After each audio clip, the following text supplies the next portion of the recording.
nakaraan ng walang patid na buhos na ulan ang bawat tinutuluyang tahanan. Mayanig man ang lupang kinatatayuan at ating ay hindi nito mababago ang ating paninindigan.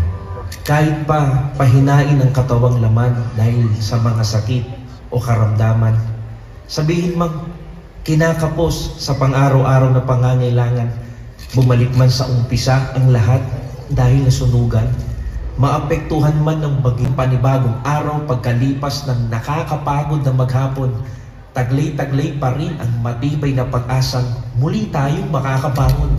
Hindi dahil sa tayo ay magaling o sa tayo ay malakas, kundi mayroong nagpapagaling at sa ating nagpapalakas. Ang lakas na taglay at ang buhay ay muling gagamitin upang magtungo sa bahay ng Diyos upang siya ay sambahin at purihin. Suot-suot ang uniformeng pantupad natin na kadamit pansamba na kangiti at positibong hinaharap ang bawat hirap at dusa na ating daladala. Dahil may matibay na pananampalataya na papalitan ng biyaya ang lahat ng bagay na nakapagpapalungkot sa atin, bibigyan tayo ng ligaya.